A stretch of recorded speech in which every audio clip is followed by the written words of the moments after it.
Little Red Riding Hood and the Monsters is, I don't know, it's a Mexican production, it's from 1962, I can't fucking describe it, I just can't. Oh, what the fuck, now it's called Tom Thumb and Little Red Riding Hood? Roberto Rodriguez, I love his work. Oh wait, this is one of his kids' movies. Okay, wait for the door to open, and action, monsters. Come on, come on, come on, come on. Let's get started. The trial is on.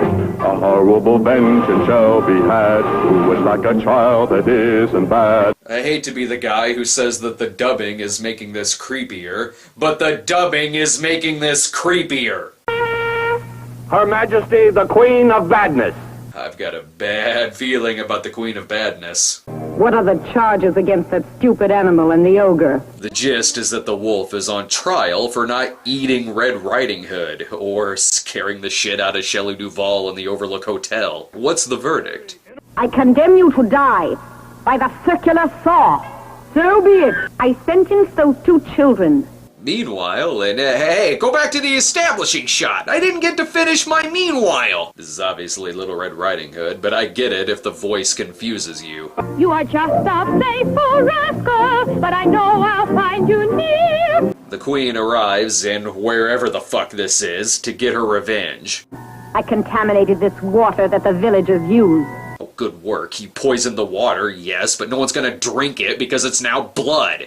What? They're drinking the fucking water anyway? Oh, that certainly tasted good. Upon drinking the water, the townsfolk turn into monkeys. By the way, if you want a character to provide exposition, don't make him sound like this. But Riding Hood, the witch would turn us into worms or talcum powder. Red, of course, wants to save her town, but it may prove difficult.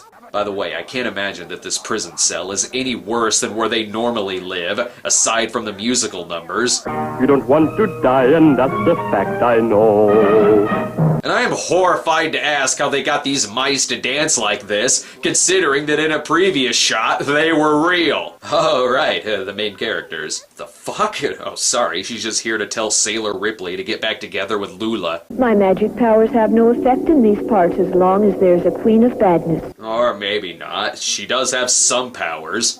I'll touch you with my magic wand so that you won't suffer from hunger, thirst, or from the cold. We call that the plot hole wand. She also makes Tom Thumb taller, probably because they got tired of using the special effect. You did it! I'm full grown! I'm the biggest boy in the world! And is Red Riding Hood ever gonna do anything? So far, she's barely said a word, and the annoying skunk is doing everything for her, which makes me hate him even more. Hurry now, or we'll fall into the witch's hands.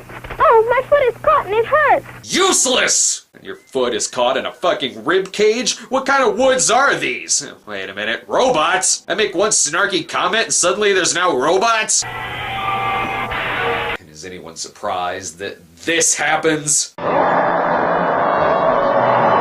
And when it's not the Hulk, every other scene in this movie looks like the Three Stooges running away at the end of every episode. Hey look, it's Gary Glitter on vacation. There you go. Put him in a potato sack. That's much less creepy. Well, I can't really fault him for this. After all, he is a skunk. Oh, hey, just what this movie needs. About 20 more abducted children. And what was this guy planning on doing with them? Curses on those meddling children! Right? They're fucking murderers. Stop it!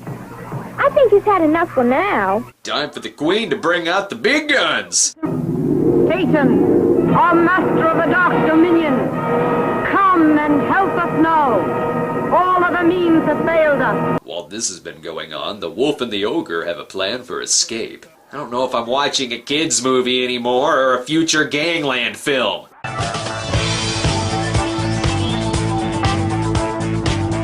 After the wolf and the ogre are recaptured, one of the monsters gets knocked out so he can starve to death with Injun Joe. What the hell is going on here? It's going to be a lot of fun cutting them into little squares. Let them die, the miserable dogs.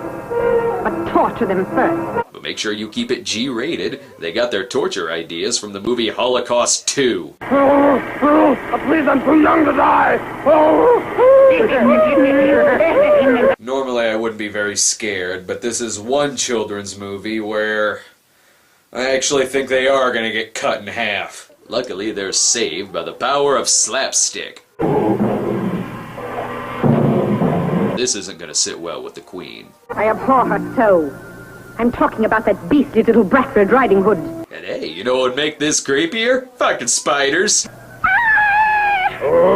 Yeah, sure, there's also skulls, but not as bad as spiders. No, Red Riding Hood, don't trust her. It's a fantasy film and she's ugly. There's no doubt about it, child. You are pretty. Very pretty. And because you are, I hate you. When your friends get here before your eyes, they'll meet a gory death. But have patience, child. You'll be next. I mean, look, she has the crazy eyes. And it looks like she might get away with it. Because now you'll suffer more. I'll call on Satan's fire to... You stupid fucking bitch! As annoying as the characters are, of course it all ends with a game of keep away.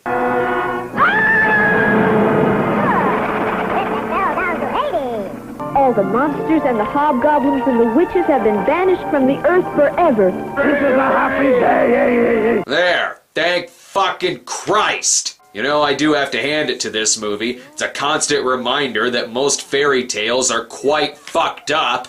And the funny thing about this movie is that it's actually a sequel. That's right, it's the third part in Roberto Rodriguez's Little Red Riding Hood trilogy, which began with Little Red Riding Hood and continued on with Little Red Riding Hood and her 3 friends.